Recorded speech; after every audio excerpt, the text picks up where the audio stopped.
everyone, welcome to the Average Joe Show. I'm Amy. And I'm... And alongside with us we have Hayden. You stole my...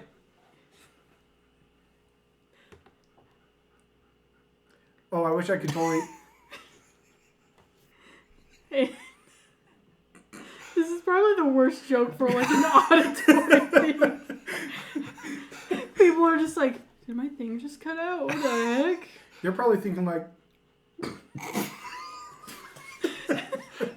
Not like the holding in your laugh. So 2 weeks ago, me and Amy were just like talking one day, and I'm like, you know what'd be funny? If we just stopped talking, or like we just started to say lines and then just like stop halfway through it, and then just like wait to see if somebody noticed. Yeah, like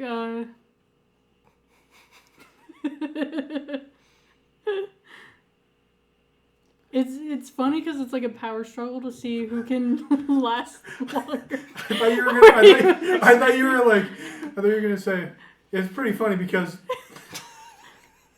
I could have, but I didn't. Yeah, juked you out. Mm-hmm. Intro. No. Then what? Oh, I guess we have to introduce. What we're doing. We just stopped the music. We have special guests. Come listen. Can you say hi? No, I can't. Ow! Ma'am, you punched me. Hey. We got a Maggie and a Dixie with us. So if you hear heavy breathing, it's not us, I promise. It's the dog. Go lay down. What the dog doing? So on today's agenda, I'm like, okay, I'm not gonna do it, but I'm like, you know what would be really good to do right now? Make the table creak. Yeah. Yeah, so today we're talking about just all the months, all the movies that we watched this month, which was only two. We watched Blue Beetle and Ninja Turtles, Mutant Mayhem. Spoiler warnings for these movies. Go watch them. They're pretty good.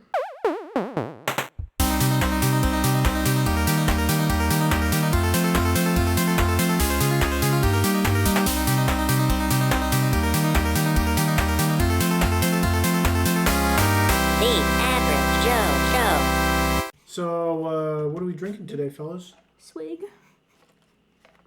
What you got there? Hayden's drinking. I was drinking. No, we're not going to continue this. No. But we got to. We got to keep up the... I'm drinking order 825715. Wow. That's my favorite sweet drink. Mine is order 825712. Mine is,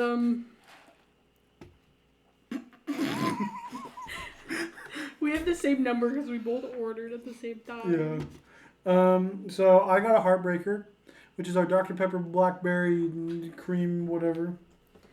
It's Dr. Pepper, Blackberry, Coconut, and half and half. What did you get? I was gonna get What's at Fizz, the drama queen, which is Mountain Dew, raspberry and strawberry, and green apple. But they didn't have any green apple, so I did mango instead. And it's pretty alright. I have a cherry bomb. What's that? Cherry and bomb. Wow! It's a bomb! Dies. It is Pepsi, cherry, vanilla, and coconut, I think. I think it's vanilla. Yeah. And half and half. Some movies there's one movie that I wasn't able to watch this week or this month, and that was Gran Turismo, Which is also this week. Yeah. Well, yeah, it was this week. Didn't get around to watching it, and yeah, I kind of wish I watched it. Yeah. But I'm gonna probably watch it next week. So it might be on my recap, or it might be at the end of the year recap. I don't know. I might just not talk about it. Yeah. Next month. We'll find out. We'll get there when we get there. Bob, please calm down. Bob, throw me! So, yeah. Let's just get into it. Let's talk about Ninja Turtles, Mutant Mayhem. Teenage Mutant Ninja Turtles, Mutant Mayhem. Just a brief, like I've said this before. I swear every single time I say brief synopsis, it turns into the whole movie. I just say. I can do the brief. No, I got it. You the last time. No. It was 30 minutes and it was about Mission Impossible. I know, but we're just. And we went through everything. Hey, it's gonna be literally just this. Okay. Okay.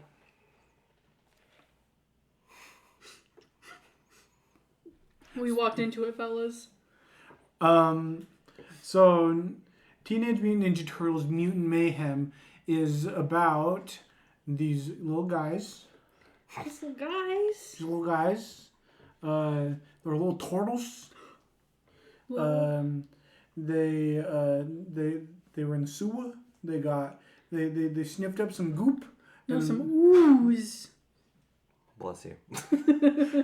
They got some ooze.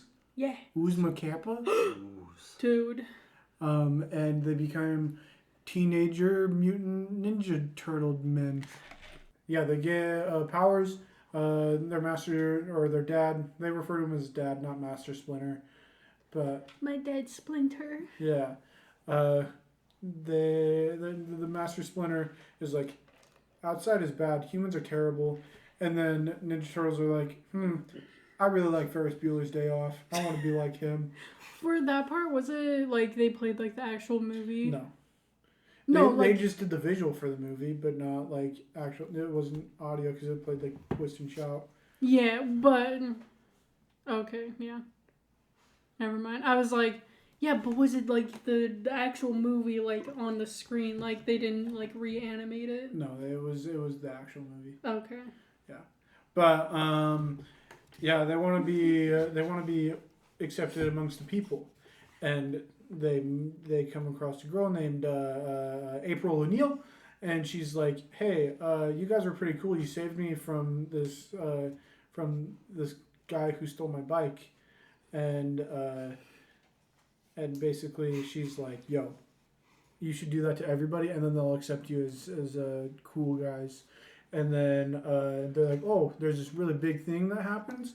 There's a big heist with this guy named Superfly. He's a pretty big gangster. Dude, is he Superfly? He's super duper fly. And yeah. And did they play the song Super Freak? No. And no. Could you imagine? Anyways. Yeah, and so they're like, oh, we gotta take down Superfly because he's like the big thing right now. He's the big bad guy right now in the city. Mm-hmm. And he's not known to be like nobody knows who he is. Okay. So yeah, they go to this heist. Yeah, they try to stop everybody. They stop crimes, and basically they find out the Superfly is the leader of a mutant group, and the mutant group is like, hey, we should work together to help us be accepted in the group, and then they have conflicting ideas, and that's basically the movie. Like, they have similar ideas, but they're like not doing it the same way, I guess. Like they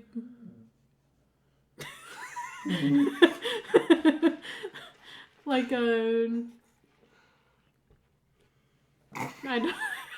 that's not the. It's she not blinked. A bit. She's not doing a bit. It's not a bit. I promise.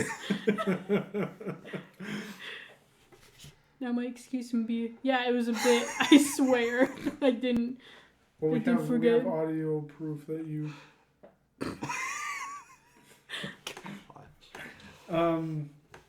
Yeah. So that's the whole thing. That's what the movie is. Yeah. So, yeah. I really like the movie. Mm-hmm. I think it's one of my favorite movies of the year. I haven't put it on my list yet of where I want to put it. I think right now, without looking at the list and quickly thinking, I'm just gonna say it's like top 5 movie of the year right now. Oh, really? Just on enjoyability and the likeliness of buying it when it comes out. That's what my ranking is basically. How, like, when am I gonna buy it, and am I gonna buy it like how soon? Yeah. Some things I really liked. I really liked the animation for the humans. Yeah. Very ugly. Yeah, outside of the Toy Story effect of the humans. I wouldn't even say Toy Story effect. Like because I sit here and I'm like, oh yeah, it's just how they're like just their design. And that's it. But then I sit here like, because the whole look of the animation is like coloring book kind of look like a little kid's drawing of like, I'm gonna make me a superhero. Whoa, I'm gonna give myself big muscles. Whoa, but I can't draw a circle, but this square's gonna be just fine. I promise. But the thing is like the turtles and the like all the mutant characters look normal. They look fine, and April O'Neil looks fine. It's because I'd imagine with April, they like made sure that she looked good, like compared to the rest of the people. Mm-hmm. But I feel like just with, like, this is a whole thing with like cartoons and animation and like just drawings. Yeah. But you can get away with a lot of stuff. So like the mutants will like look good because it's like, oh well, it's just it's a drawing, so like it can be whatever. You don't have to worry about like anatomy stuff and just being like it's kind of like oh my gosh, the guy that made the music for Little Mermaid, he was saying how with that it was easier to do a musical in animation rather than live action, because it's like, okay, crabs don't sing, but this is like they don't talk either, so it works with this animation. While with live action, it's like, this is really weird that this crab is talking and singing and he looks like a real crab. Yeah. So it's that kind of thing. And then with people, it's hard to like get a good cartoony look with them. Well, I think like you can, but people, like I don't know. My thing is like, why do you have like a person have like half their cheek like sticking out like a boil from like the kid with the boil from Fairly Odd Parents. Uh-huh. And like I don't know, people like I've heard people say like, oh, it's supposed to be how people see like it's supposed to be a parallel or like the opposite, like the mutants see the people like being like gross, while the people see them as being gross. Yeah, and I don't know. I can see that. I think it was a bold choice that didn't really work out very well. Mm-hmm. I don't know, in my opinion. Yeah. Like, maybe if they showed, I don't know. Like, if, it would be hard to, like, tell the audience, like, just bring it up, like, in dialogue. And then I'm sure that there would be people that, like, aren't paying attention. They're like, why does this character look nice in this part, but then in this part they look really ugly? What the heck is happening? I feel like that's different, though. Like, if you have people look different, like, semi-different in different scenes, but if you're purposely going in and, like, I don't know, if you're making people look a little distorted, mm-hmm. I don't know. That was the only thing I really disliked about the movie was how the people looked. I just think the people looked weird and kind of bad. Like, aside from April O'Neil and maybe the bad guy, like main bad guy lady. No, I hate. She's like probably peak of like, oh, I hate her design because she has bright blue hair. Uh-huh. She has a funky looking head that's like the same width as her neck. But she's wearing a bright yellow coat with like a bright pink. There's too many colors happening. That's my problem. It's like, okay, if you're gonna make her colorful, like, I think she looks fine. No. I think she was designed fine, while people like the guy who at the end of the movie where the citizens do an Amazing Spider-Man 2 sequence and they help the injured heroes. I'm trying to think of which guy. So it's the first guy that grabs the anti-mutant thing and he puts it, it's like a grocery bag, or he puts it in a bag. He's like, I got this, and like starts just running. Dude, that scene's so fun. Yeah. I think we were saying, like, was it just for that end scene, or like halfway through the movie we were like, dude, this is just like Spider-Man, like Amazing Spider-Man. Well, when when you find out the main bad guy just wants to make everybody else like him. Yeah! It's just like, wait a minute, this sounds like the Lizard. Yeah. Wait, did I say Amazing Spider-Man 2? I meant just Amazing Spider-Man. I think you just said Spider-Man. Oh. Okay, but that's what I meant. The Amazing Spider-Man. It's just the same storyline where bad guy's like, I don't feel accepted, but like I wanna make everyone just like me. Yeah. The only way they accept me is if they are me, you know? That's my Ice Cube in impersonation. That was pretty good. Thank you. Not really though. I know. Just kidding, actually. It's actually pretty bad, you know. A bunch of turtles. I want to. Okay, something that I did like though, going into Superfly, random little detail that they did, which I wouldn't have thought of, but it's pretty fun. Is whenever he makes pretty like fly, dude. Yeah, it was pretty fly, dude. When he made like Z sounds or like. Oh yeah, it was like a buzzing sound. I know. Yeah. He got like his buzzing bee. Be doing its thing. It's funny because I sit here and I love that, but then like whenever there's like a snake character and they're like, "Oh yes," and I'm like, "Shut up, get out." It's very true though. Like I hate it. Like, dude, and then Elden Ring did not help. Rykard is awful. I hate how he talks. Is that what they do? Yeah, he's like the guy that's like also he's like he got eaten by a snake and fused with it, and he's like, like instead of just like all the S's just like being, it's like every like sound. It's like, no one will hold me. Like, so, bro, please put him out of his misery, please. So something that I liked at the beginning of your little descriptive, like describing how it sounds or your impersonation, you did a T-pose. I gotta get into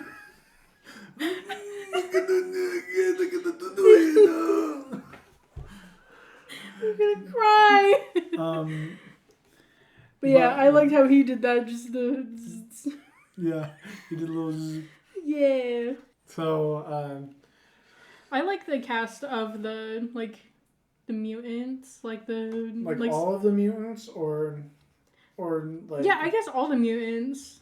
Like just all of them. What were you mainly talking about? At first, I was talking about like the Superfly's group. Yeah. But then it's like, oh no, but I like the kids, and oh, I like Jackie Chan too. So it's like, okay, I guess I like all of them. I do like them. Yeah, just Mew holding all of them, just like, yeah, I think they're neat. Yeah. Jackie Chan was my favorite. He's like a top tier dad. That's what I thought the whole time was like, yeah, they're gonna mention the dad thing, where he's gonna rank. He's pretty high up. Pretty good dad. I was waiting to say that question. Yeah.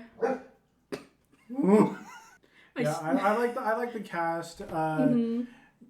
What I heard was that like the kids, like the guys who played the turtles, they were given a lot of like freedom of what to say. They were just given like, here's a scenario, go at it. Like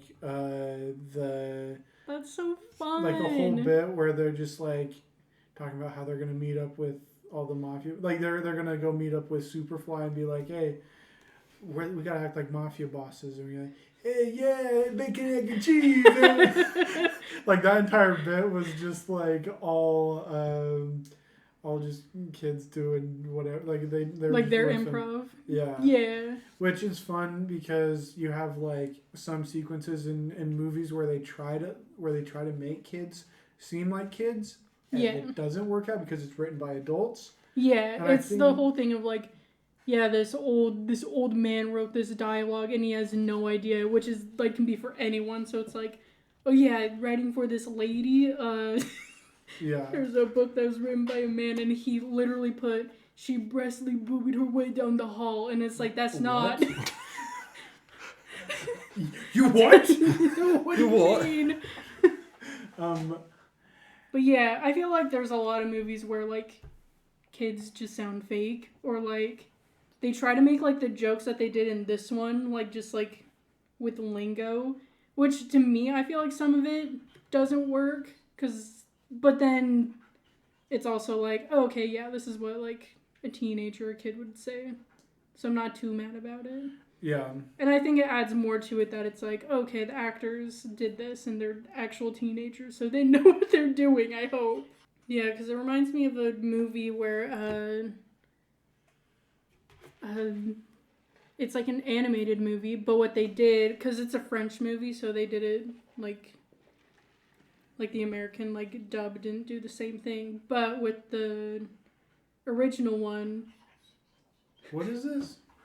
It's a movie called My Life as a Courgette. It was pretty cute. But what they did with the kids, they didn't they weren't like big actors. They just like interviewed these kids, and if they had like a personality like one of the kids in the movie, they would use that kid. And also with like the voice acting, they were like acting while they were doing it. Kind of like, do you remember with Rango how they like acted some scenes out? Yeah. Yeah. Yeah, that's what they did. So that's what they did with, like, My Life as a Courgette. And My Life as a Courgette is, like, more of, like, a drama. It's very sad, but they did that with, like, all the kids. So it's, like, it feels very natural and not just a kid in a mic being like, hello, friend. How are you doing? Hey, are we going to play some Fortnite later? Sweetie Swagyo. Poggies. Hey, are we about to get some poggers in this biz? Yo, we going where the emotion's at? Now I'm just thinking of the, what's it called? This isn't a bit. I know. I'm like, please. Do it. But the American Boy like song, but it's a cover with a kid singing about Fortnite. Gonna blow up Tomato Town. I'm hoping on my Xbox to play Fortnite today, or something like that. I can't remember. I really want to play Fortnite with you. Yeah. Baby turtles, very cute. I love the whole backstory of just, why was I about to say rat again? Of the rat. The rat! Also, the whole line of like, you ratted us out. And he's like, hey, don't use that word. It was in all the trailers I saw all the time. It made me laugh, and it made me laugh in the movie. It's my favorite line. Just him being like, don't say that word. Classic dad. But just like the whole like backstory, like him, like I know that they play it as a joke, just being like, I'm about to guilt trip you guys to tell you why people are bad. I don't care that the dog barked, it's fine. Sorry people, we had to give the dogs a break. They were calling us. Whoa, my ears. What is that? Drink number 2. What is that? Hey, can you tell me what that is? Yeah, it's But what is it? Come on. Don't tell me. tastes like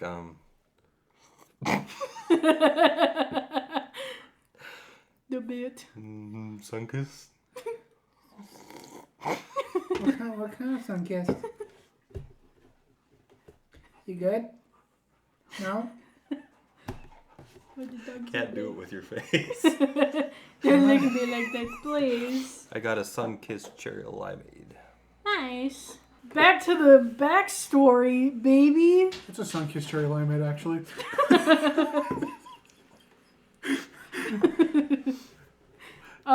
Yeah, I know. I'm drinking it. I haven't drank it yet. Have a whole sip. Anyways. Disgusting. Tastes like piss. Ew. Right. Ew. I don't like it either. That's disgusting. But yeah, it just makes sense that Splinter. I can't want to say rat again. And I'm like, I thought you were gonna be like, oh yeah, it makes sense. Ratatouille. Whoa, Remy? Yeah. Whoa. But it just makes sense that he's like, yeah, I hate humans. They're mean. And I don't want that to happen to you boys. Because it's just like the parent thing of like, not my babies. Can't let no one hate them. Gotta protect them. Right. Yeah, something that I love about Jackie, I really like Jackie Chan in this movie. Mm-hmm. I don't know if I want to say he's my favorite, but he was a lot of fun. His little introduction where he's like, yeah, I was a rat. I was a good-looking rat. I was friends with everybody. Just kidding. I was lonely. Yeah. And it's like, I did make this one friend with this one cockroach, and then he died, and then just his mortified face. You're just like, and then he's like, and then I ate him. I hate him. Yeah. And then?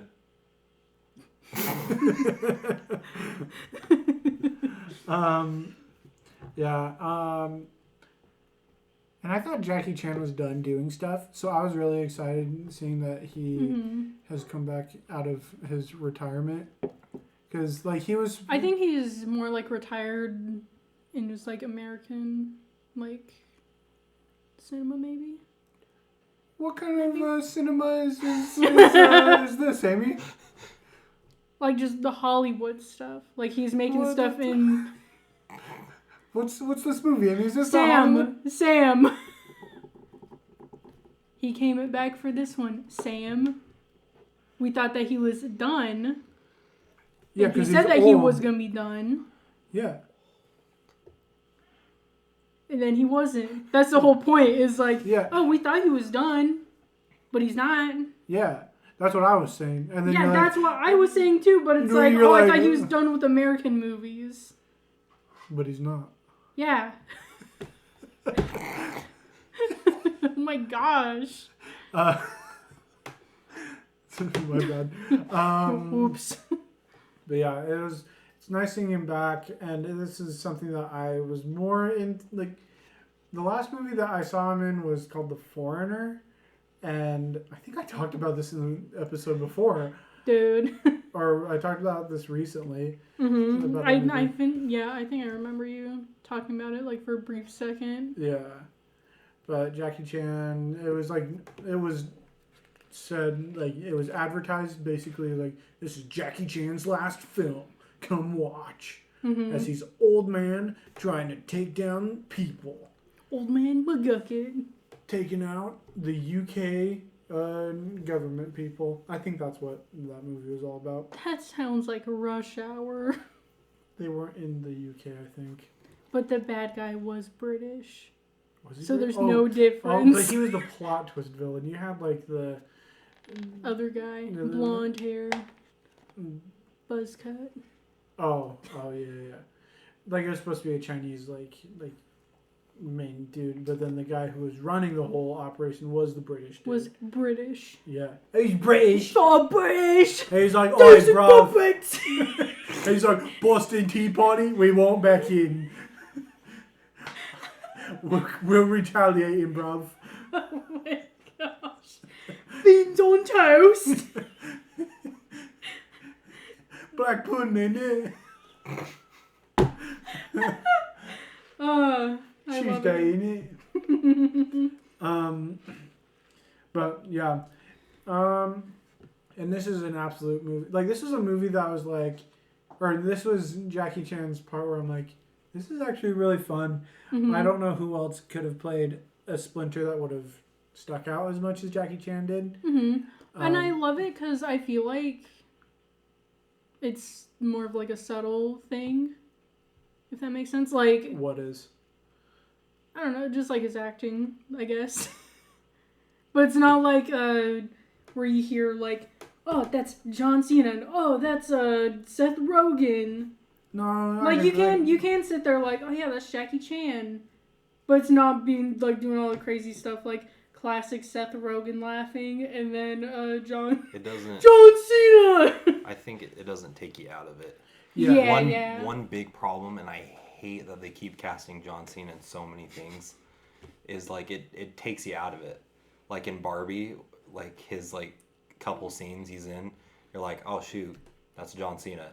Not like, and his name you is can't, John Cena. you can't just like see him as a character in a movie. Well, Like you can't it's see like, him in general. well, that is true. Yeah. Like, I feel like the only movie that John Cena where I was like, oh yeah, this is a good character, which is funny because Ferdinand, because it's also like, it's like, okay, he's not like, I can't see him, he's just a bull. I can just hear him and I just look at him and it's like, yeah, that bull's talking, not John Cena. He was a little salad bowl too. Got him. And maybe just him as Peacemaker. No, him as Peacemaker totally took me out of it. I'm like, yeah, that's just John Cena. Yeah. It's just an unhinged John Cena. Yeah. I think that's what made me sit here like, yeah, John Cena, because it's like he's unhinged. Because everything else, he's like, yeah, I'm Fred's dad. He's literally peak John Cena. where he's giving his son life lessons while giving him an attitude adjustment through a coffee table in the living room. When peak John Cena is just John Cena. Yeah. John Cena's a dad, though. Fred's dad. Yeah. Ugh. Anyways. Something that I really liked is just all like the combat stuff with like Jackie Chan. They respected Jackie Chan's like art. Mm-hmm. They had him just work around. Like Jackie Chan has always been like the person that's like always chaotic and like it's just pure stress, but he's just like throwing it. Like he's like, I got this chair. There's a chair right there. I'm gonna. Oh, there's a lighter. Yeah. Yeah, it's so fun. Yeah. I feel like me and you, Amy, we grew up on. I don't know if you watched. Like I know you watched Shanghai Noon and Shanghai Night. All that. I knew you watched. But like, just a lot of stuff that he's in where he does a bunch of action. Yeah, I feel like we watched a lot of him growing up, and like. Probably not the most appropriate movie. I remember watching Drunken Boxer. Like, I think I've seen like a clip or two, and Dad being like, "Watch this." Like, get a load of this. Hey, 5-year-old, watch. Yeah, watching Rush Hour, that was always fun, and like, what's another good one that. Like I just remember always just seeing him. My neighbor is a spy. Oh, or my babysitter's a spy. The Spy Next Door. That's what. With George Lopez and I didn't know it was George Lopez, dude. And Billy Ray Cyrus and. I sat here this whole time like, yeah, this is just an off-brand pacifier. How dumb. Now I gotta watch it. Yeah, it is an off-brand. I know it is, but it has George Lopez and Billy Ray Cyrus and Jackie Chan. I know. Instead of family being like, I'm Vin Diesel and family, taking on Ray Romano's brother from Everybody Loves Raymond in a wrestling match. Yeah. Instead, you got the gang. You got the iconic trio of George Lopez, Billy Ray Cyrus, and Jackie Chan. Who'd have thunk? I wouldn't have thunk. I wouldn't have either. I didn't know. But yeah. I liked Ice-T. It's. Yeah, Ice-T. No, it's Ice Cube. I'm sorry. Homeboy has not. Ice-T has not left Law and Order. He's going to his grave. He's been banished. Yeah, he's in the shadow realm of Law and Order SVU. Pedro Pascal made it out of there. Maybe he can too. Was he in that? Yeah, he died twice. He's like, yeah, I've been like all like these shows, and I'm just the guy who dies. Well, that's fine. Like if you're the person that dies, that's fine. You can get out of it. Well, he's like the bad guy and dies, but he's like in the same thing. Like the same like brand of show, like Law and Order SVU. I think he's on there twice. Well, don't quote me on it, please. That's different from being Ice-T and just being like, hey, I'm gonna be. What does? What? There was a meme that I saw that was talking about that. It's like, oh yeah, each episode Ice-T is always like, what do you mean by murder? And then it goes into him explaining what the thing is. Because it's also like, what do you mean by... I was trying to think of something, but everything's just bad if I say what do you mean by assault?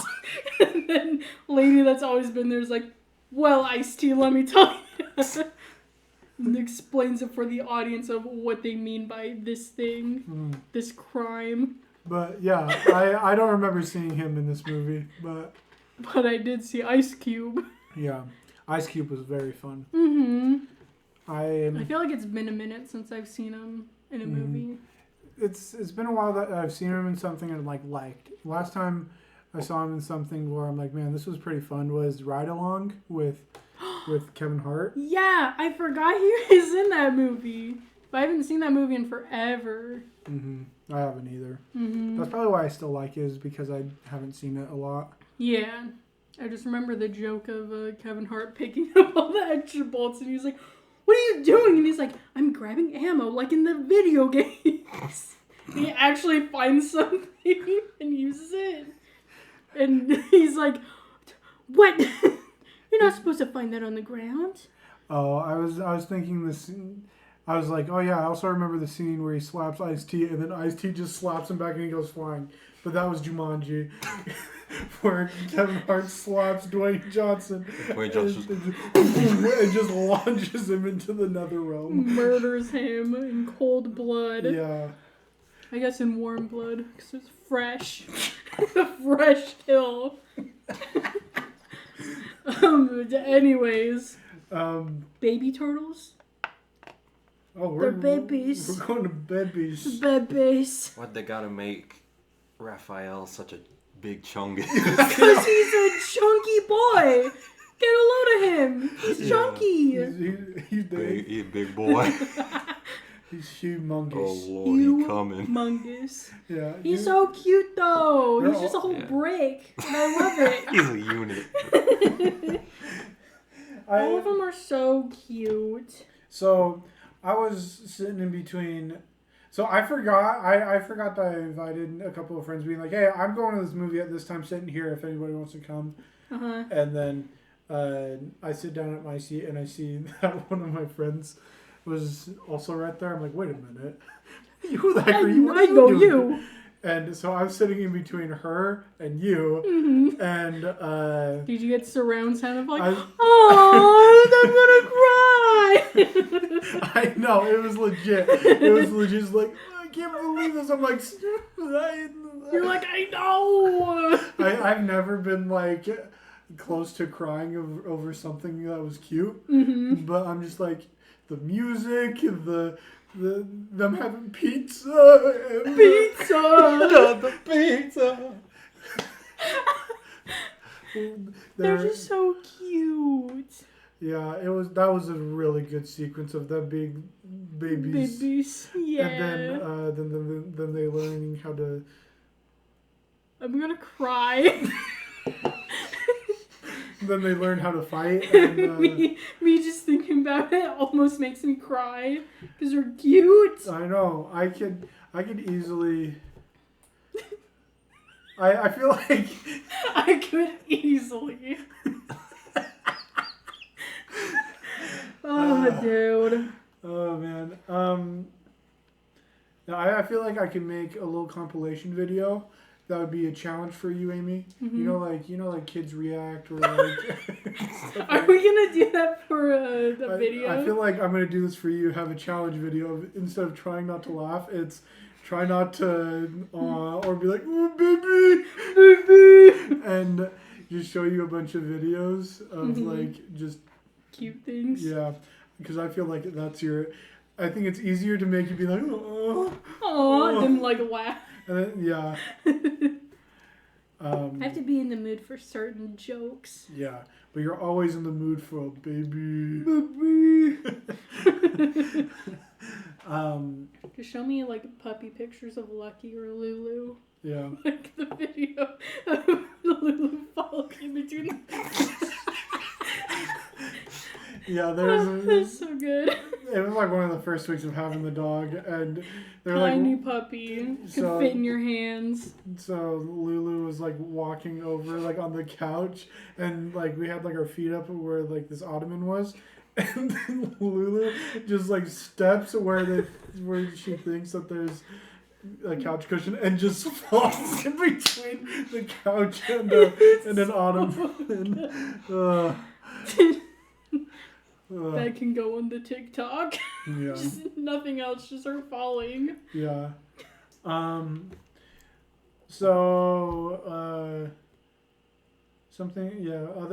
things I liked. There's some pretty fun names out there. I laughed so hard. I like at the name Genghis Frog. I love that name. I love that name so much. And it's played by our homeboy Hannibal Buress. I was about to say Harrison Burgle, but him. Harrison Burgle, everybody. But like, yeah. Then we got the salamander. I keep on wanting to say Jeremy Renner, and I know that's not him. Rudd. Paul Rudd. He was Ants. Ants. Yeah, man. What was his name? Is it Monty Gecko? I think so. Something like that. Mondo Gecko? Monty Gecko. Mondo Duke. Mondo Duke. Melvin Duke. Nah, Scooby. Scoobert. Nah, Scoobert. Nah, Scooby. Scoop. Oh, I also love Rocksteady. Dude, my favorite gaming company, Rocksteady. Whoa. Amy, I don't even think you've ever played a Rocksteady game. Do you want me to tell you how wrong you are? What games have you played? It's all the Arkham games. Oh, I was thinking of Rockstar.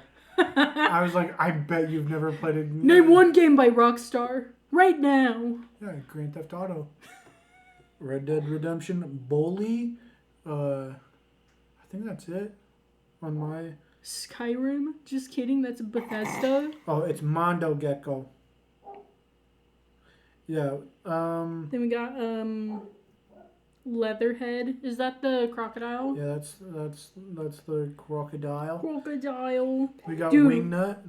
Ray Fillet.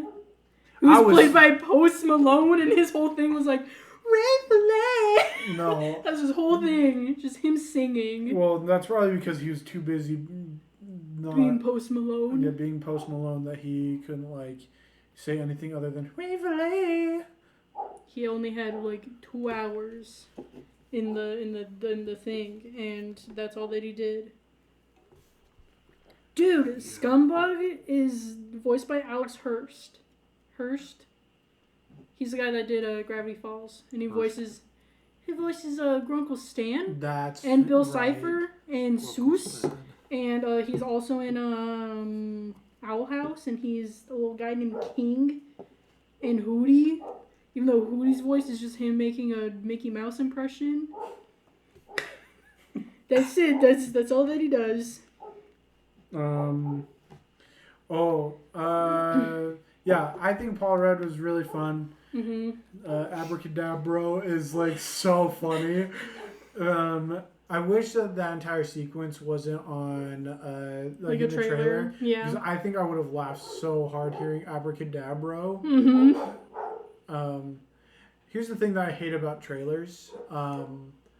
I don't like it when they show too many jokes or like really good one-liners in the trailer, because for some reason those are like the only lines that people laugh at in the movie. Because I feel like everybody was laughing pretty good. Yeah.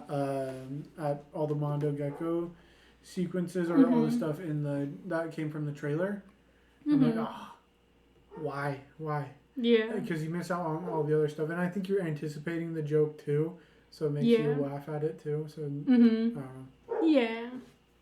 It makes me think of... Because you remember the movie Ready or Not? Mm-hmm. With that movie, basically all the jokes were in the trailer. Oh. So it was like, oh, cool, you just took all the funny stuff from the movie and put it in a trailer. Yeah. Not saying that this took all the jokes out. Yeah. Because you still had they're gonna milk us! Not the milking joke. I thought it was funny every single time. At first, I was like, oh man, this is really weird. Because it's like,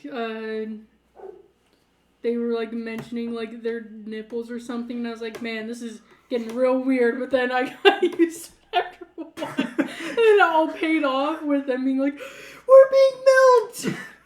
But I'm mad. I thought they were gonna milk a super duper fly. At like the very end, I was like, they've been doing this the whole time. They're talking about being milked. They're gonna milk them. Milk them for what it's worth. And then they didn't. Yeah. I love...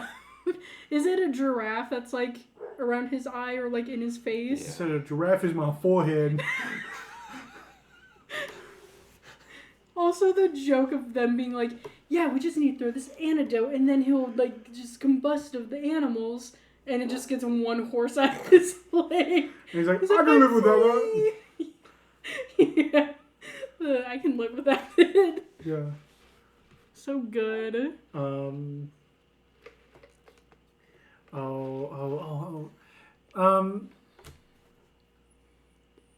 Thoughts on the April O'Neil puking sequence?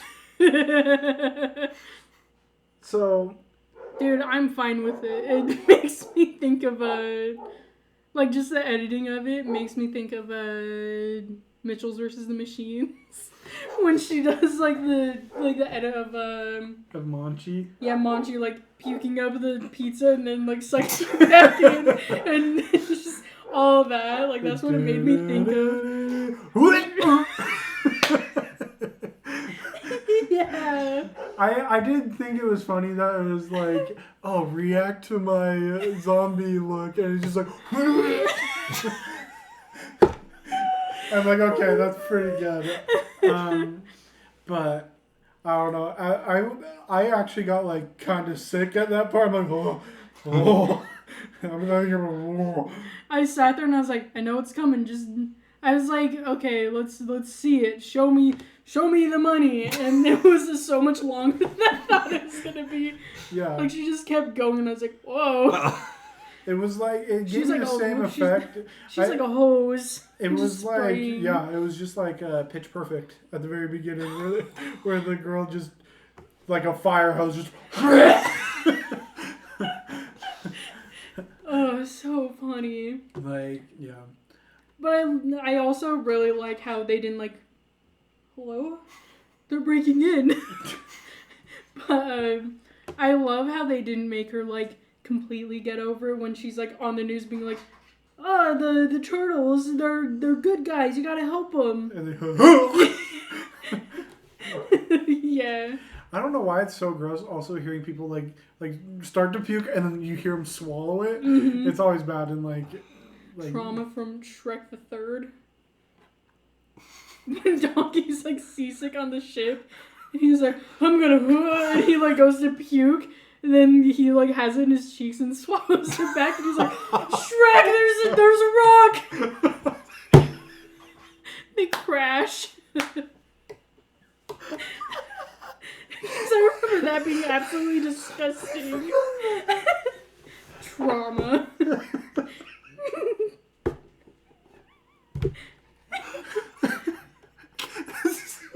It's so gross. Not in my Shrek movie. I did not expect that. Because I'm like, I do remember this scene. Why does he swallow his vomit? And this is Shrek. A rock. So funny.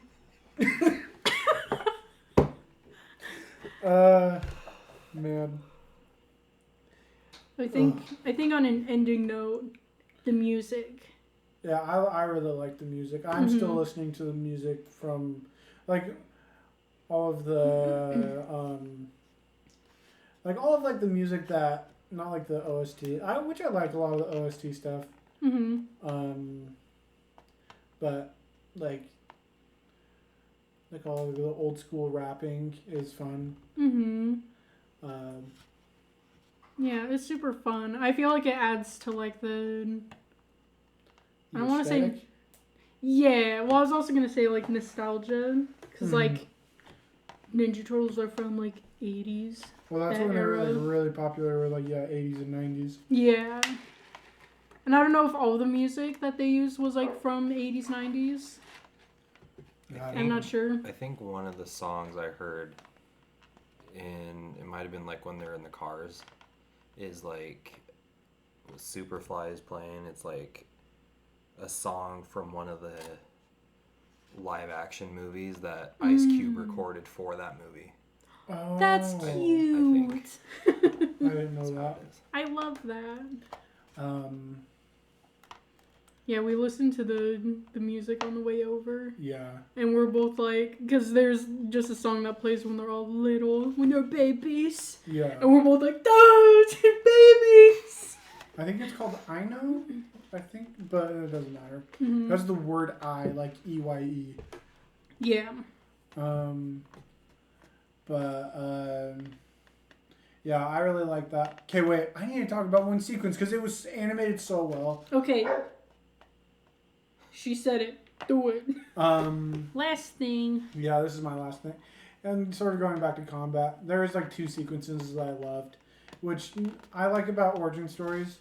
Like the first sequence being their first little like fight where they're in the mechanic shop is I think is very well animated. And it's pretty funny too. Like some of the jokes in there are pretty good. Yeah, they're like, get the Shreks! Oh no, I forgot. That's what I was thinking of. I was like, what movie recently made like a Shrek joke? Yeah. I couldn't remember, but now I remember. It was Puss in Boots. No. No. Get the little Shreks. But yeah, I really liked all the sequences. Like how insane do you have to be to like hop in a car and just start trying to hit and destroy everything? By doing donuts? Was it that? Yeah. Yeah. Well, he was just backing straight up and like hitting a wall, going forward. Like he was like doing. This is one of the guys that stole the bike, or like in the mechanic shop. Yeah. He just got upset. He's like, I'm gonna hit him. We're gonna get him. Yeah. Watch. But I think everything was just animated super well. And like you can tell that I like it when you see like characters, they seem somewhat competent, but like in like fighting, but at the same time they've never actually been in a fighting situation. Like where I think Raph throws his like throwing knife, or he throws a knife and it bounces back and gets like Donatello, and he's like, and then Leo's just like, I think I'm gonna throw it. Wow. Siri? I think I'm. But like Siri be like, yeah. That's what I found. Sorry. But yeah, I just like. I wish that wasn't in the trailer. I know. Because that made me laugh so hard in the trailer, but then watching the movie, it's like, yeah, I already saw this joke. Pretty funny, but I'm not going to laugh out loud at it. Yeah. Like, I'll just do like the little,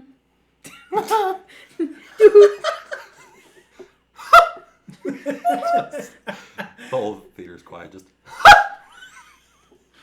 Wait, what movie was it that I watched recently? Oh, it was one of the times I watched Across the Spider-Verse, and it was like a later, it was like a later at night showing, but also it was like a few weeks after the movie had been out, so there's a lot of people who were rewatching the movie. Yeah. But I swear, there was one guy that was watching the movie. He laughed at every joke, but nobody else laughed. Don't you love it? I just heard a guy in like a row in front of me, and then like on the other side of the auditorium, he's like, "Ha!" It was like, bah! Butt-looking alien. Where? Bah! Yeah. Other sequences, I like the no diggity like scene where they're taking on all the mob bosses. Oh, and yeah! it's just like edited super well where it like where they're just fighting all the mob groups and whatnot. Mm-hmm. And I love how recently, I don't know, like, I don't know how recent this is. Like, I'm sure it's been done, like, for a long time. But just having fighting sequences, like, being in sync with the music, like, with the beat. mm-hmm. Because I feel like I can't think of any, like, 90s movies where, like, they've done that well. Like, they've just done a song that, like, kind of goes with it. While, like, I think of, like, I was going to say Baby Driver, but I haven't seen Baby Driver in forever. So I can't really just be like, yeah, Baby Driver? I watched Baby Driver. I watched Baby Driver recently, and yeah, that's all of Edgar Wright's stuff is like super, like, choreographed. Mm-hmm. Like, still one of my favorite Edgar Wright sequences is in Scott Pilgrim, where you meet Chris Evans' character. And he's synchronized with the Universal theme. Dude, it's so funny. Like, he cracks his neck at like the doom doom, and then he like flips the skateboard and like is riding, and he's like, the music is super like not intense, but like it's just loud. Like, it just overtakes all other sound other than like the beats of like the neck cracking on beat with the music and like the skateboard wheels hitting like on the beats too. Yeah. But yeah, that's I didn't quite feel that with the No Diggity sequence. Well, I can't really remember. It's been a few weeks since I watched it. I feel like with the No Diggity sequence, most of it was like I like how we're calling it the No Diggity sequence. Yeah. But like each time that they would like pin up one of the bosses, it was always like on beat and they would be like, do this and like that kind of stuff. So it wasn't like the fighting, but it was just the stuff that was happening. Mm-hmm. But like I feel like there's a scene where they do go on beat with it, but I can't remember other sequences like that where it's like just a montage of them fighting with like just music playing in the background. Yeah. I just really I forgot about this sequence, and it got me so pumped and laughing super hard in the movie. I think the hardest I laughed in the movie was they turn on What's Going On. Dude, I love how they did both versions because it started off with like the original. Well, they did 3 different versions. They had the original, mm-hmm. and then they had the meme one. They had the meme from what's the show? He-Man. And then they had the really slow one of like really depressed Post Malone. But dude, Post Malone, do a cover of it, please. Well, that was it. What's going on? That was it. What's happening? What happened? What happened?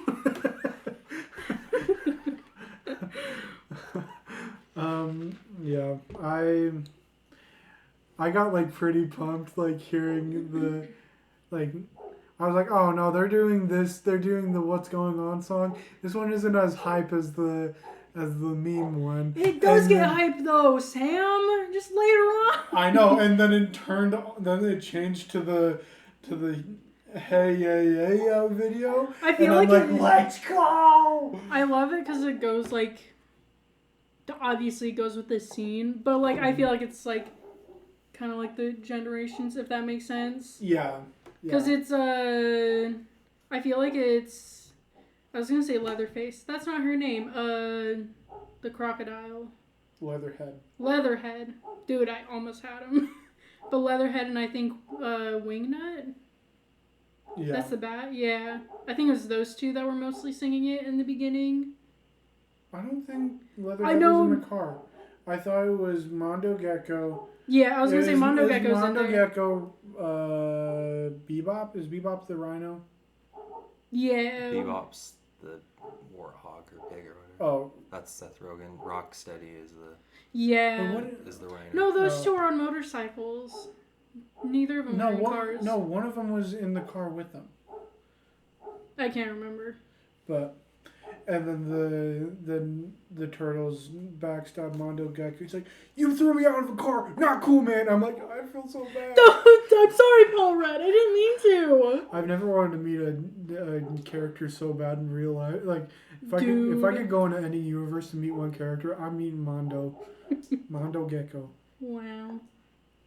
Okay, one final thing, and then we're moving to, I was going to say Black Widow, Blue Beetle.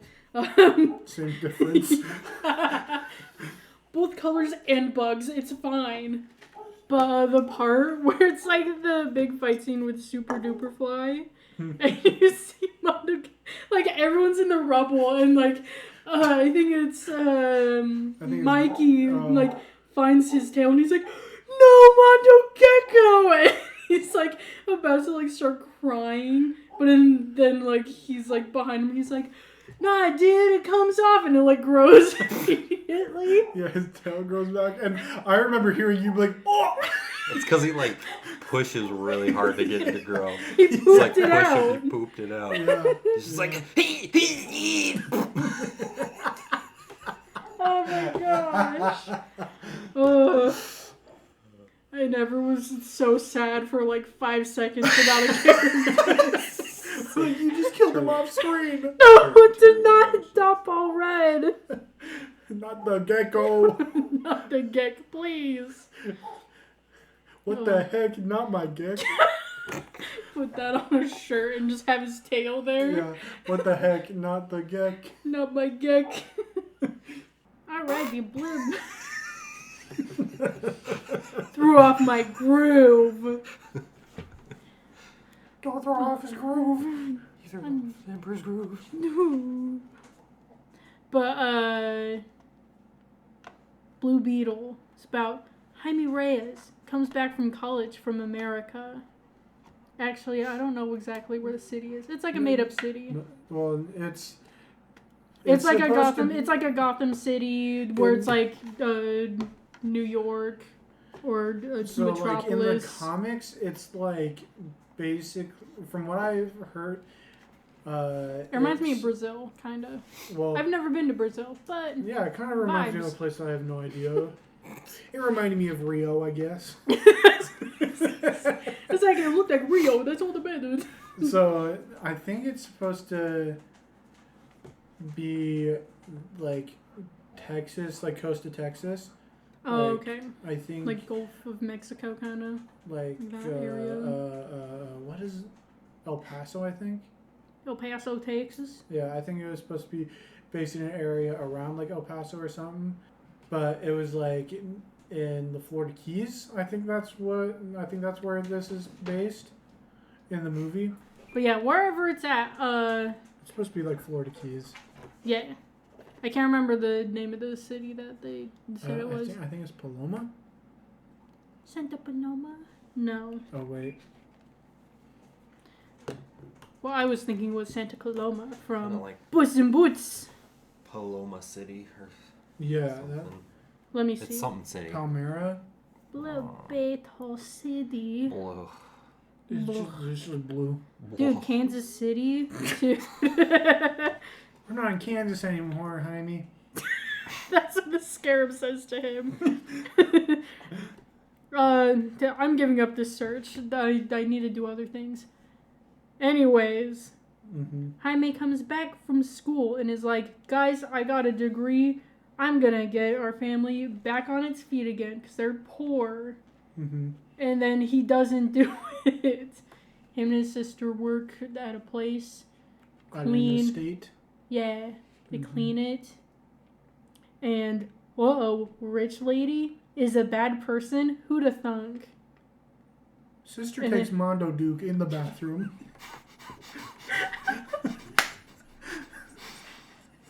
Gets them both fired. No, stop. But there's this technology that they found. And it's like, well, we're going to use it for weapons. Then surprise, other lady takes it, gives it to Jaime, and is like, protect this with your life. And he's like, okay. And then he puts it on. Then that's the movie, baby. No, it's not. You forgot a very important part of the summary. Bug goes up the butt, according to George Lopez. George, no! And guys, he becomes hero. Think of it this way. It's just Venom, the first Venom movie. No. Alien Parasite. It's just Ant-Man. I haven't seen the first one in a hot minute. I've only seen her once. So I can't remember. It's Ant-Man. He's Ant-Man because he's Ant-Man! a bug. The bad guy wants to become the bug too. Yeah. And he gets his own suit. Mm-hmm. And then he turns into George Lopez. Oh no! He turns into Mr. Electric. Yeah. I was waiting for George Lopez to be like, I made this machine, I will attach it to myself, and I will conduct electricity No. to take down the fascist that Batman is.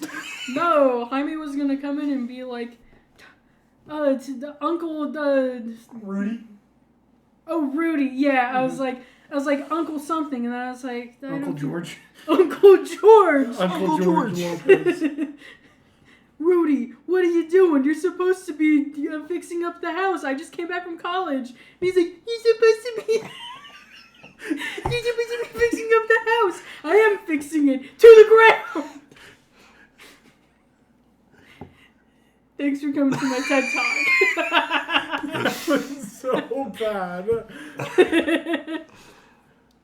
But yeah, just think of it as Venom. No, this is what happened. No, stop! Rudy was supposed to be running the mechanic shop. And You're supposed to be running it. And I am running the mechanic shop straight to the ground. No, Rudy. And then his dad's like, I'll probably join the company too and join the grave. You want to know something? Join the company grave. I had no feelings when he died. Dude, I knew that he was gonna die. It was the most unsad I've been in like a parent death in a movie. I'm just like, well, all right. I saw it happening from a mile away. Yeah. When I heard him cough, I'm like, yep, he's dying. He's done for. No, when they were like, yeah, he had a heart attack while you were gone, and I was like, oh, he's gone. That's gonna be an issue later. Oops. But yeah, Scarab. I forgot what its name is. I want to say Kondak, but that's where... I know that's the city that I was gonna say Black Adam. Lantern. Black Adam. Yeah, that's what it he's starts with a from. K, but... Yeah. Is it Comertage? No, Comertage isn't... I think that's a Marvel place. Yeah, that's the place that Doctor Strange is. Kinda. Yeah. Anyways. It's a place. It's a person. Yeah. Not a place. Yeah. But yeah, whole movie, basically like Venom, where it's like, oh, alien parasite hooks up to main character with other company that's mad that Parasite latched on to main character and not them. Mm-hmm. And then now they're gonna kill him with something similar. Yeah. And that's it. That was a pretty good synopsis. Thank you. Oh, and there's a girl in there. Yeah. She's kind of hot. Yeah. And Jaime Raymond's eyes, he's just like, this girl gave me her number and said, I'm going to give you a job. And then it was like, I'm going to marry her. I love her. But kiss her. I really hope I kiss her on Can I the kiss her, mouth. please? Please. I felt like their love was too... smoochy time. Oh boy, smooching time! I felt like their whole love thing was a little too fast. Like, I sit here and I feel like their interactions are more like, oh hey, we went to high school together, but we haven't seen each other in like a long time. You're saying that's how it happened? Or No, that's how it feels like. Like how they interact with one another. Because it's just super quick. And also it's like all of a sudden like they like, it's like, oh yeah, we like each other. Now we have like good chemistry. That's it. Being the man that I am. Yeah. I think that's... She didn't want you to say that. I did not like that. It's not funny. Being the man that I am, I can get pretty into women pretty quick, and I've seen women get pretty into me. Yeah. And okay, don't let you. Yeah. Yeah, I'm sure it happens. Uh-huh. No. But like in the movie, has a girl you had a crush on, and she has a crush on you, be like, hey, I have a job for you. Meet me at this time. Give me your number. Boom. Well, she sort of did that because scream at her, and chase her down like a maniac. Oh yeah. You see her in the hallway. Yeah. Oh. Well, so that's what's weird. I feel like there's a bunch of missing stuff. Yeah. Because it's like I feel like they act like they already have like kind of a relationship, but not really. Like they like just acquaintances basically. I feel like if somebody goes out of their way to like help you, you're sort of like, man, I'm kind of into that. This guy was kind of cool, and then so you'll like, oh, they want to help me. I'll let them help me, and then like, he's kind of cool. This so I don't know what I'm getting at with this, but like, I don't think their relationship immediately was like, I'm totally in love with this person. Like, she totally was. I don't think she was into it until they got to like her like dad's like mansion or whatever. Because he would. I think like, she was like, oh, he can help me take down my evil aunt. I feel like the whole thing. Ant man. Ant woman. But no, I just feel like all their interactions just feel like it's not like, oh, we don't know each other, so we're gonna like just beat around the bush on like a bunch of stuff, or like, oh, you do that too, whoa. Like it's like it just feels like they already know stuff. But then I know like with her, she's like a famous person. Yeah. Kinda. Well, she's a billionaire, playboy, philanthropist woman. Yeah. Me and him just nodded. Yeah. Uh-huh. But I don't know. I think just the whole. I think that's not what the point of the movie is. I don't think that's what the whole movie is about. I feel like the relationship, like all the dialogue stuff between them, could have gone. Like they can totally hear the dog. It doesn't matter. They know that they're here. But I feel like their relationship, like just all that dialogue stuff. But yeah, I feel like those scenes could have gone towards, like Jaime and Scarab like getting a relationship, because they don't do anything in the movie. Like not like Venom, where it's like Venom talking to Eddie and be like, what the heck is this murder?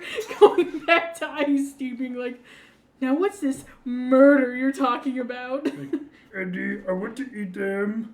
Eddie, chocolate, please. Give me the chocolate or chicken heads. Yes. Eddie.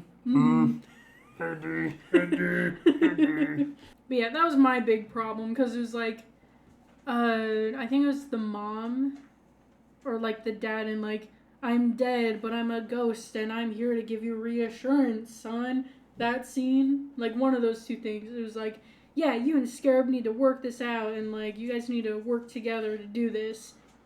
And that was like all the development that they got. Yeah. The only like relationship thing that I sort of saw with those two was just like, hey, we're not killing. He's like, that's kind of stupid. And then Jaime's like, no, it's not kind of stupid.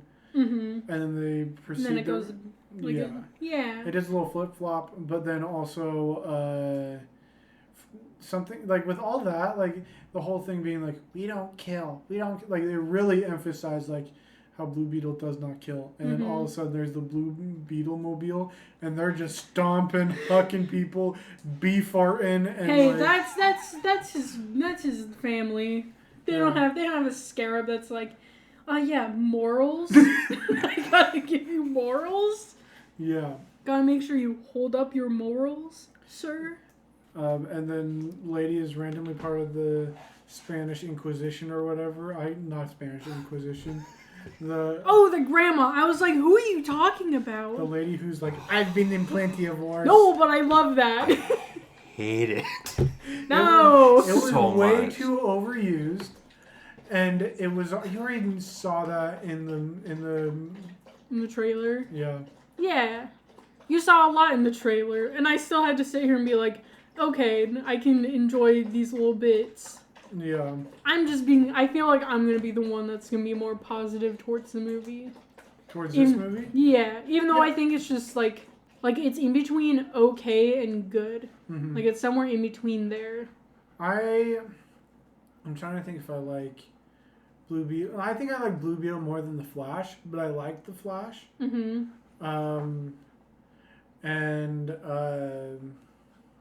I don't know. Like, my thing is that I really liked Jaime as a character. And I liked that it was a pretty simple movie of Jaime getting mixed up with a group of people. He's got to take down those people. Mm-hmm. And then you got family. Yeah. I did like the villain, I think it's Carmen. No, I was about to mix the Carnage. I was gonna say, well, the machine is called the OMAC. I was gonna say Carmack. Cardax? Yeah. Like, show me the Carmax. Show me the car, Max. Max, where's the car? Max. Maxie. Show me the car. But I did like his little 5-minute backstory. I hate how it's like Scarab being like, I hacked into his systems and here's his backstory. And that's it. And it's like, you could have done something else. Because I did sit here like, yeah, that's his wife and kid. And it's like, no, it's his mom. It's his mom the whole time. His mom. I thought it was fine. Mm-hmm. I don't know. I think, the big thing that hurt this movie was that that the entire movie was in the trailers. I don't know. You see Jaime come back from school and he's like, "Oh, I'm going to be this big time person," and then you find out that he is just working. He's doing a cleaning job, Mm-hmm. and then he gets set up for another job and finds the Scarab. Scarab attaches to him. George Lopez. And there's a guy with the OMAC suit, and he's like... he's one with the OMAC. Yeah, he's like, your family is your weakness, and Blue He Beetle's says, like... your mom. Blue Beetle's like, my family is my strength, and then Susan Sarandon, who plays Hillary Clinton... Hillary, what are you doing here? Yeah. I've just seen a lot of people say, yeah, she looks just like Hillary Clinton. She does, though. Yeah. Well, the whole hairstyle. And Pokemon, go to the polls. Pokemon, go to the movie and watch it. Wow. Go watch Blue Beetle. Oh, baby. But, I don't know. You just see everything. You see everything. And whenever I see that, I'm like, okay, there has to be something in the movie that's going to be intriguing about it. Mm-hmm. You see all like the cool sequences where he's in that tunnel fighting off everybody, Mm-hmm. which I liked. You see Grandma pull out a gun and shoot. Grandma, no. And I love it because when she gets like suited up in quotations to like go to fight everyone, she like takes her braids out, and she kind of reminds me of Mama Coco. Just like the braids, and it's like, whoa, Grandma, what are you doing? Grandma Coco. Mama Coco, what are you doing? She's like, I remember. And then just starts blasting. He's like, we gotta take out De La Cruz. She says, remember me? You're like, no, I swear. Making Coco into a horror movie. Stop, Grandma Coco. Mama Coco, no. Mama Coco, please. I won't tell anyone. I won't remember. Remember me. You'll remember me, though. Bless you, dog. Bless. Yeah. Bless you. Yeah. I just thought it was... I just hate it whenever movies just show the entire movie in the trailers. Mm-hmm. I think Or at that's least... what hurt this movie and the previous movie, Ninja Turtles. Mm-hmm. Is that... They showed a lot. Yeah. That's But why that's why I'm kind of into the idea of just not watching trailers anymore. Mm-hmm. Yeah, I haven't watched the new Saw trailer. I have no idea what's happening. I don't know what's going on. I don't either. Yeah, because you haven't watched the trailer. Or a movie. Yeah, that too. Yeah. But yeah, because like I feel like, because both of these movies had the same problem of like showing everything in their trailers. But what helped Ninja Turtles more than Blue Beetle was that Ninja Turtles had like heart in it, like just showing like dad being dead and babies. While Blue Beetle didn't really have anything. Like they had like the generic thing of like, yeah, family. But then they didn't really like delve into it. Cause like I sit here like, oh man, it would have been cool to get a scene with Scarab where she's like, why do you care about like those people, like what's like what makes family and like that kind of thing, like just adding layers to it, like an onion. I knew it was coming. Another Shrek reference. Got you. But yeah, like just adding more zest to the story. That's where it's like, okay, you've already seen all the jokes. Now let's show you the story of it and like the heart. Yeah, I just think I don't know. It also is hard because the movie has been in development for so many years, and I don't know. And that's what hurt Blue Beetle, is that there's just a lot of changes, and then with the writer's strike going on, Hollywood being sort of a mess right now, there is a lot of I wouldn't think that. well, like the strike right now wouldn't affect, because I feel like the movie came out around the same time as the strike. Well, my thing is that because there's a lot of people quitting from Hollywood or just not working for Hollywood, and that could affect like your advertisements and how things are edited and the choices that are made. There's a lot less, like there's a lot less like criticism to like in the workplace of being like, oh, this needs to change, this needs to, oh, we shouldn't show this, but we should show this. But instead it was like, oh, let's just show all these parts and then come to find out you showed the entire movie. Yeah, because I feel like there's people, like, with trailers, it's like, we don't want to make it where, like, no one knows what's happening, so it doesn't make them want to see it. But then once you show, like, the whole, like, the synopsis of the movie and what happens, it's like, okay, cool, you just showed the whole thing. Yeah. Like, I don't know what a good balance would be. Yeah, I don't know. Like, I can't think of a good balance, like, of recent of, like, any trailers. Or, like, balances out, like, the mystique of the movie and like also showing like enough plot. Like I say here and I'm like maybe Across the Spider-Verse, but I can't remember really. I think because they didn't show Spot at all in the trailer. Yeah. Or they showed like one little bit of him and just everyone assuming just like, yeah, he's just like he's a villain of the week, I guess. Yeah. That's it. He's just a joke character. Thunder. Whoa. Thunder. Zeus is mad. Yeah. Because I think what they should show in trailers is like one little like mini portion of like of an action sequence. You show like a little mini introduction of what a character is.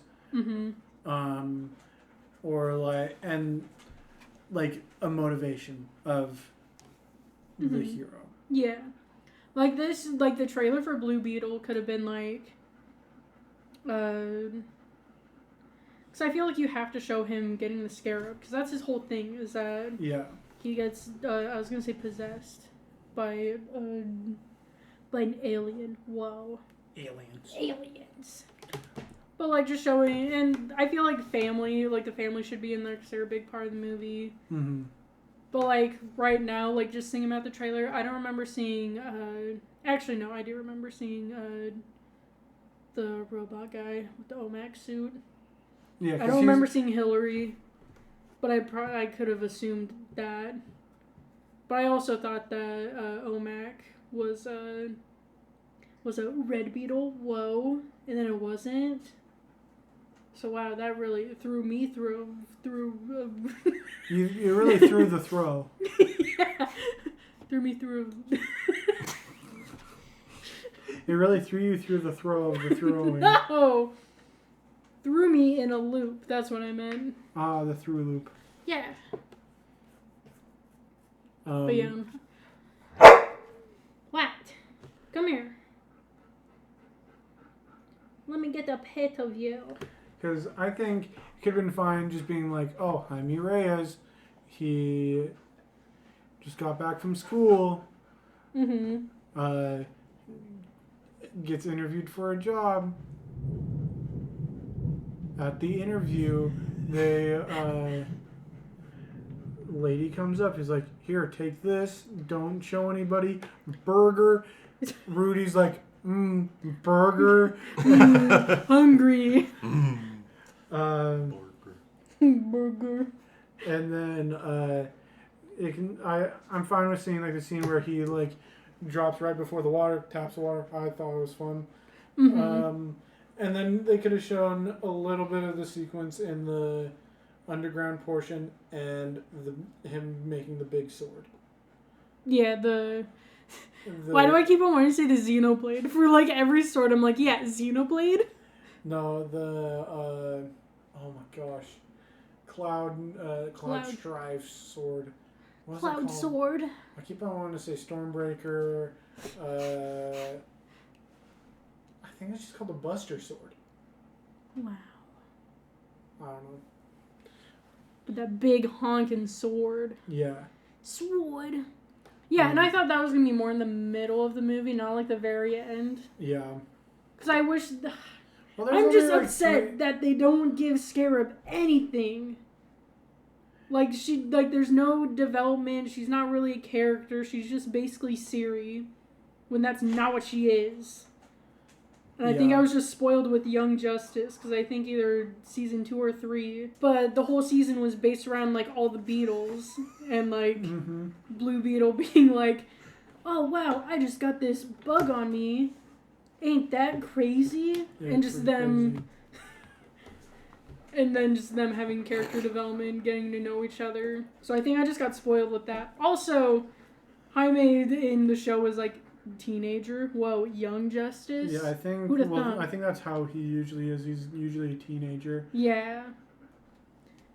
So it like threw me off in this movie where they're like, yeah, he's like 20. He's like the same age as me. He's like 22. Because they talk about like, oh yeah, your 21st birthday party. Whoa, so crazy, haha. And then, what threw me off was like at least they did these jokes before the other jokes where I was like, man, they're doing this to a child, but just then all just the naked jokes and me like, dude, little penis hat. Just so much of that. And it's like, wow, this joke is funny. I love it. I do like that they did sort of commit to the, oh yeah, I'm naked. Or like, no, they didn't, because at the end, when they're like, duh, he's knocked out. No, we're killing him. He's still wearing his suit. And I'm like, ain't he supposed to be naked? No. That's how it worked this whole time. Well, Scarab still protects, and then they're like draining the suit. But then it's like but Scarab was basically knocked out, and you would think that Scarab wouldn't like have the suit. Or if it was like if there was a suit, it would be like the full suit, but he didn't have gloves on or a mask on. So it's just a body part. So you should see his little cheeks in the end sequence where he's all strapped up. Yeah, no. Like, they could have made another joke just like, oh, he's naked. Why are you naked, dude? Try to give him new clothes while he's, like, knocked out. That would have been pretty funny, being like, dude, why are you naked? He's like, oh, well... They could have done a funny with him wearing funny clothing. Mm-hmm. And then they didn't. But, yeah. There's a lot of stuff where I'm like, oh, they should have done this with the movie and do this. I do like how we get a previous Blue Beetle. Ted... Oh. It's Ted or Toby or like... It's Ted. Ted. I can't remember his last name, even though it's like the whole branding of like Ted all Cord. Oh, Cord. Wait, Cord or Cord? Cord. Okay. But yeah, I like how we get him and how he was like... I don't know much about him as like Blue Beetle. But I love the idea where it's like, okay, well, we can get in sync. Because I was about to sing a Backstreet Boys song. But anyways, they couldn't like sync up. Because it's also the rules of like Venom where it's like, you have to be... symbiotic? Yeah, you gotta be symbiotic. And if you're not, then... In Venom, it's more of like a more deadly thing where it's like, yeah, it'll kill you. While in this one, it's like, yeah, she don't work. She won't attach to you. Yeah. But yeah, I just like how he was like, man, I really like this scarab thing, so I'm gonna do a whole thing where I'm Blue Beetle and make my own stuff. And I sit here like, man, what a nerd. Yeah, we like nerds like that. Yeah. And I like how it's, because all of his stuff I feel like is like 80s stuff. Like 90s. That's when he, 90s. Yeah, just like when he grew up and it like kind of goes with like the movie soundtrack because I feel like it has more of a lo-fi kind of sound to it. Mm. But yeah, and I think just like the pink and blue color scheme too with it, like adds to like the lo-fi look too. Yeah. I like the aesthetic of the movie. I like the family outside of the mom and the grandma. I think I was fine. They're okay characters. I feel like mom didn't have too much. Yeah. Grandma was probably too much. I don't know. I think they just try to make her comic relief, but then George Lopez is like, "Hey guys, Grandma's a fascist." Beetle and a Coolio. When yeah, probably the best scene with him is when his truck's like destroyed and they're all sitting around the dinner table and you just hear him screaming outside. Dude, I love George Lopez's character. He's like throwing stuff around and like swearing, and they're all just like sitting awkwardly around the table like, oh no. Oh no. Well, it's like because they have the girl over and they're like, so how'd you two meet? Just like very awkward. Yeah. I feel like there's also just way too many, like, talks, like, with the family where they're like, duh, you got this, Jaime, you can do it. Which is like, okay, yeah, it's fine that, like, the family is, like, being supportive. Mm-hmm. And that's what they want to show is, like, the family being supportive. But it's like, oh, you get one from the dad, and then you also get one from Rudy, and then you get, like, there's just a bunch of that kind of stuff of, like, yeah, you can do it, Jaime, when it's like, do something else, please. Yeah. Or it's like, okay, I liked Rudy's more than Dad's, or I liked, like, when the mom or the grandma was like, oh yeah, right now it's not a time to cry, we gotta go save Jaime. Yeah. And then just the payoff at the end. I like that little sequence of being like, we can cry later about this. I could have done without the Rudy's little scene. Mm-hmm. I feel like with Rudy's scene, that could have totally been a Scarab Jaime bonding moment. Because then I hate how Rudy's like, oh yeah, we'll just give him some air. And then just immediately him being like, oh, I thought I'd find you up here. And it's like, how did you get up here, sir? This is a mansion and you don't know anything about it. I think it's fun I think the brother and sister relationship works. Mm-hmm. And there isn't really anything that needs to be added or taken out. Mm-hmm. The mom, I just didn't feel anything from her, so there probably could have been more from there. Mm-hmm. Grandma, just a little too much. Mm-hmm. But or they could have done something different with her character. Yeah. Uncle Rudy was fine. Or Uncle Rudy was good. Mm-hmm. Dad was... He was a dad. Yeah, I feel like he was like... I feel like you could tell, like, okay, like, they set up heart attack. Oh, he's the, like... And just, like, his little talk to Jaime being like...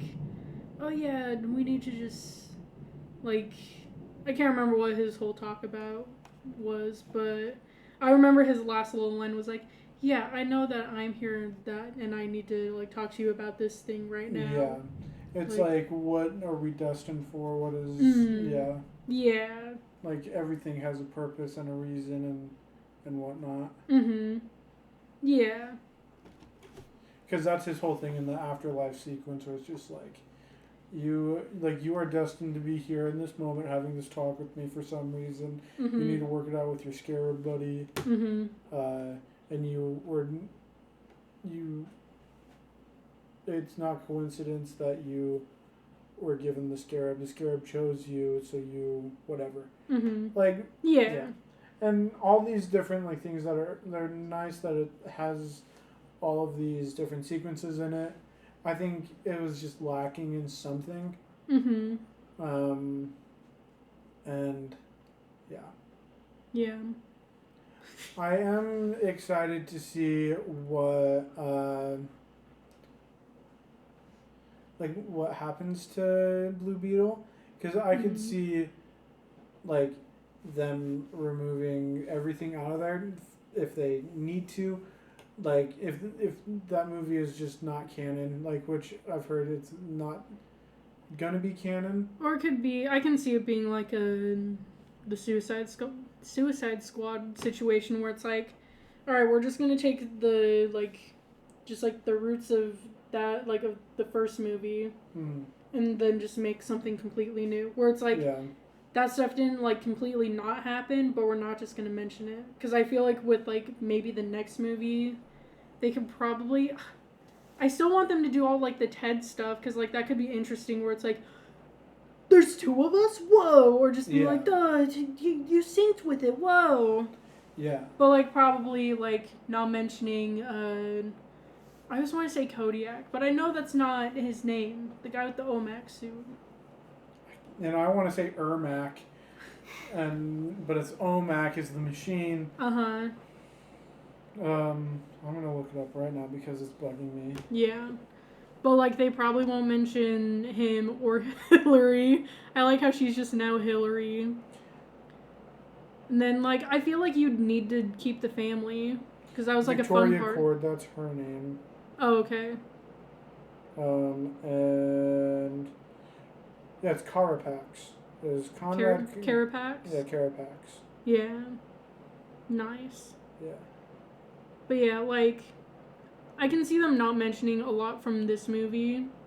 Mm-hmm. But I definitely want to see, like, another Blue Beetle. Yeah. Because Blue Beetle's interesting. Yeah. Like, it's just a fun concept. Because they were talking about how they're going to bring up, like, the Horde. I think it's the Horde. I can't remember. But it's basically just, like, all the other, like, scarab aliens, and they, like, come to get Blue Beetle and just be like, hey, we need our scarab back because we're all coming together, and, like, other stuff where it's like, oh yeah, it's like we go to planets and take them over, kind of. I don't know. Yeah, well, that's what the scarab was supposed to do. It was defective somehow, and that could have been a whole thing where Jaime's like, oh no, that's not what we're supposed to do. And that could have been their bonding moment, where it's like, duh, we're syncing up also in personality and morals. Whoa. Well, I think what the scarabs are supposed to do is like, it'll take over somebody's thing. It'll take over somebody's body, even like their neurological, like everything. Like, just take over their everything. Yeah, they won't like Jaime will have no control. He'll probably forget who he was and everything. It's just he's Beetle. He's just scarab. Yeah, he's just a meat sack full of. He's just a husk of himself. Yeah, he's just a husk, bro. Wow, that's gross. He's a flesh shell. You. Yeah. But yeah. Because I do like the actor for Blue Beetle. Mhm. Like, he's Yeah. really good. I like all the actors, Mhm. like I said, outside of the mom and the grandma, basically. I feel like but their characters are just they're so just weak. forgettable. Yeah. Yeah. That you can just replace them with anyone, which sucks. Yeah. The girl, Jenny Cord, she... Who the heck is Victoria? Victoria's the mom, or the aunt. I thought she was just some random lady. I didn't know she was the aunt. Well, because her whole thing was like, oh, Ted, my brother, he took over the Cord Industries, and then he disappeared. And so I wanted to step in and take over, and now I'm doing my own thing. Mm-hmm. Well, it was also too that her and their dad made the Cord company. Yeah. And then when he died, he gave it to Ted. Yeah. But Ted was like not part of anything, and that's why she was like so upset. Yeah. Mm-hmm. Well, and it changed the entire company too. Mm-hmm. But yeah. But I liked Jenny, but I think Jenny could be taken out of the movie, or taken out of In sequels. the sequels, yeah. Like, I sit here like, okay, they have to mention her because it's her, like, her dad's Ted. Yeah. So, like, they can probably do, like, a little bit. So, what I heard was that Jenny is a completely original character, never was in the Blue Beetle stuff until this movie. I'm not surprised. Victoria Cord was not even a character until they were writing this movie, and then she came into the comics, like, a couple years ago. Oh, okay. Or, like, 3 to 4 years ago. Yeah. But, yeah.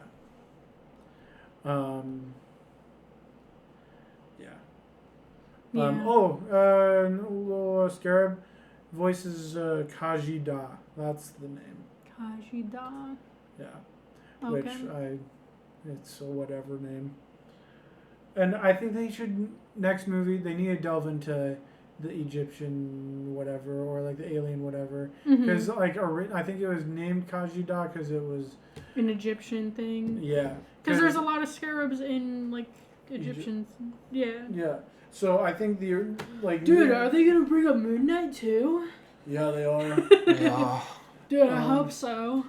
They need that goofy man with multiple personality disorder to come in and be like, "Oi, bruv, I like museums."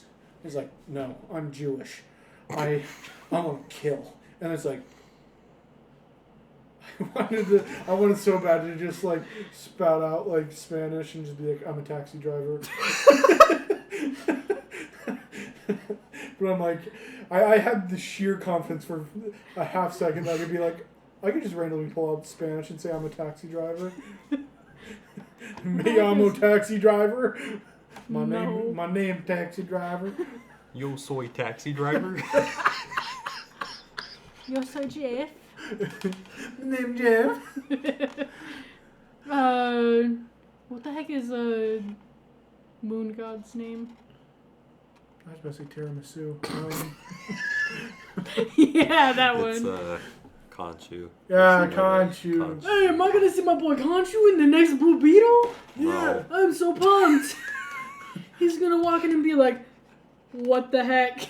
That's it. That's his one line. What the F is this? What the heck? Yeah, because I think the original Blue Beetle, that after it came to Earth, got linked onto one dude from Egypt. Ted met that dude. They did they smooched. Yeah. Just your hand motion. It was like, Smoochy. Well, like Ted, I think Homeboy died. Ted found the scarab, messed around with the scarab, then disappeared. Then Heidi. Yeah. Now I'm wondering just how the scarab works, because I think of just actually I don't know about Venom, but I sit here like, oh yeah, they'll like keep your body alive, because it's like, oh yeah, we're in with one another, and I gotta keep you alive for as long as possible. Right. But then I don't know if it's like, okay, you can extend my life, or it's like, Oops, you died at like 50. Yep. Sucks to suck. Yeah, I don't know. Blue Beetle's somebody I want to get to know more about. Mm-hmm. Dude, watch Young Justice. I think He's really good in it. He's like basically the main part of one season, and it's so good. I want to get into comics, so I think I'm going to read more comics. But the show. The show. Come on, the show. Please. Please. Yeah, anything else we want to talk about with this movie? I don't think so. Yeah. Okay. The freaking CGI for the flamingos when they go to Oh. was gross. Oh, The like flamingos. yeah, when they you go get to the mansion. There's like flamingos just like chilling in the front yard. I blocked it out of my memory. It's Yeah, I wish gross. I could. It was bad. I don't It was remember. just so obvious. Like it was just like the saturation was like Oh, they're turned like up. too pink. They were too pink, so it was like way obvious. So you're Yeah. like Aw. it didn't even add to the scene or anything either. Like it could have just been like a mansion that was just abandoned. Yeah. Oh, at the mansion. I don't know what house I was thinking of. I was like, I don't know what part we're talking I about. don't even remember like if they even addressed why the flamingos were there. No. It's They just like, didn't. No. yeah, They're just It's there. a style choice. They might as well just put the pink flamingo like little stake in the ground. I wish. That's probably what they referenced to make the That's CGI. probably- Just imagine if they didn't do CG on them. It's just like just the garden ones, and it's like, what the heck is up with all these dudes? And like you have like when like you can have like all the yard like flamingos just there, and then instead of like you have like Jaime, Jenny, and Rudy just like walking up and like the birds will like you know how birds how they do, they just fly away whenever somebody gets close to them. Mm-hmm. But instead they have just green screen dudes just pick up the flamingos and just huck them. But you can Or no, you can see visibly them like holding like the legs and just going like ooh. yeah, just like moving them like a wave. Yeah. Yeah. So good. Yeah. No, I forgot about that part because I was gonna say, oh yeah, I feel like the CG was like okay. It wasn't horrendous like the another DC movie. that came out this year. Yeah. Oof. Yeah. Yeah. I feel like this is the second best like DC movie that's come out. Like, I think I liked Wonder Woman more. The Batman's not up there. DCEU stuff like okay. like stuff within the timeline. Oh, okay. Because if we included everything that DC's put out, it'd probably be the Batman is best. So it'd be put it like Batman forever, baby. yeah. But I don't know. This is probably second best DC movie next to Wonder Woman, and I think he might. I wouldn't be surprised if he ends up being like my favorite character, like main character of like the Justice League. Because I like the idea of Jaime.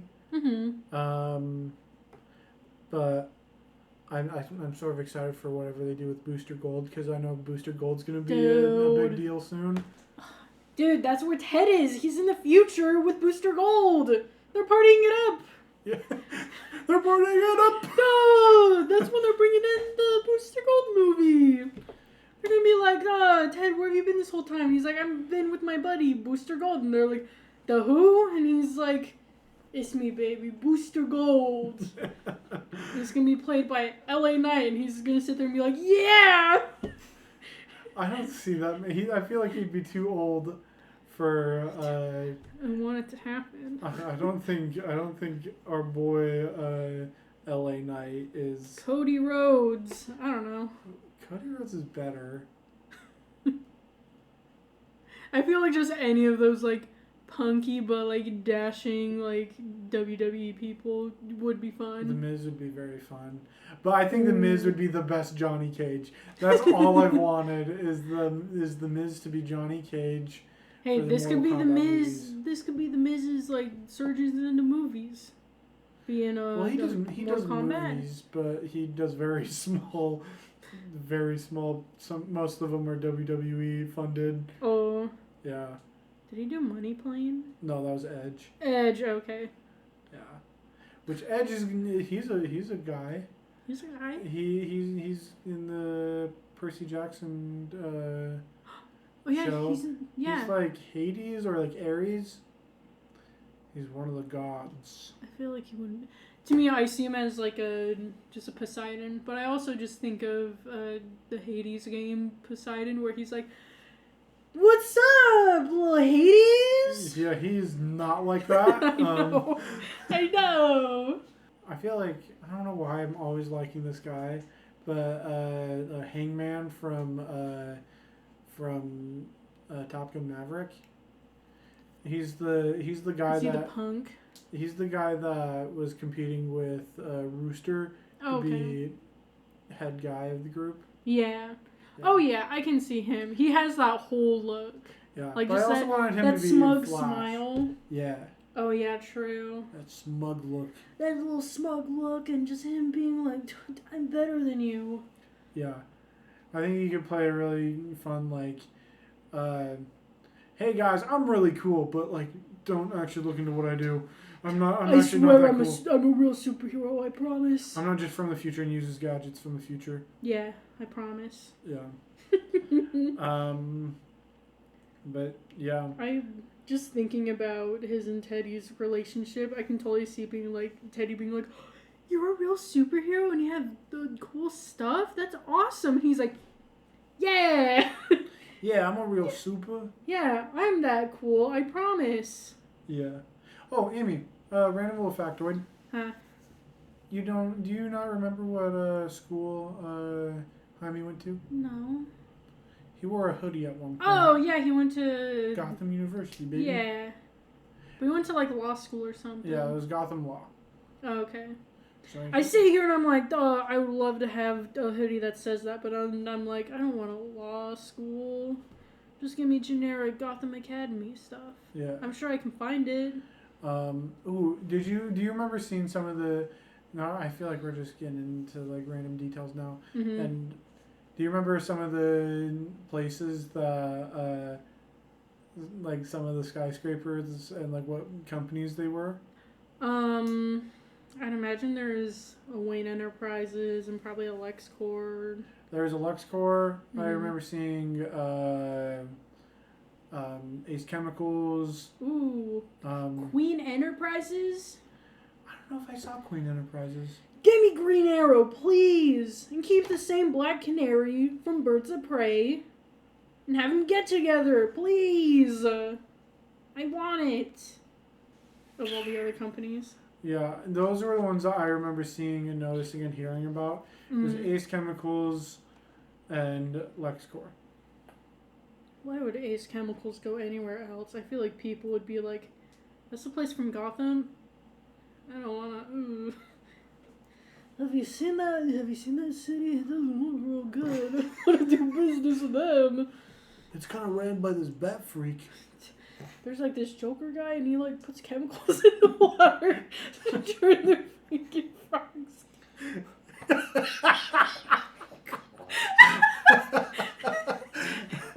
You know the joke is good when I'm laughing too hard.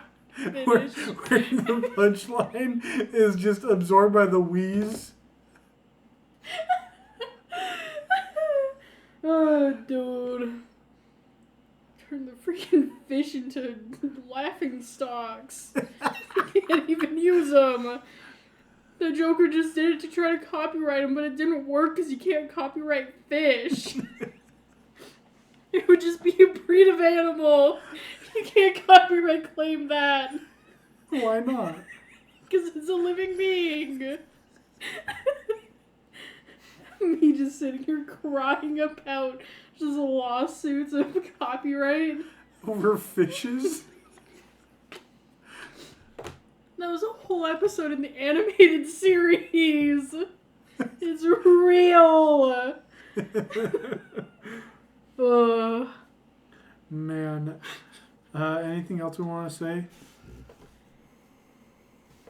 Nah. I have one thing to say. I really thought that. Ends it right there. Well, guys, if you really liked it, give us a... We'll catch you in the next episode when... Well, thanks for listening to this episode. If you liked this, you should go check out our other stuff. If you're on Apple Podcasts or Spotify, please leave a review. Check out our other videos on YouTube where we have bonus content outside of our podcasts. And if you like that, please like, comment, and subscribe to also help our channel grow. Recommend us to your friends so they can also enjoy the dynamic duo of a lifetime. And check us out on TikTok and Instagram at AJS_podcast. And check out my art stuff on Instagram at Babby_Yammy. And we'll see you in the next one. See ya!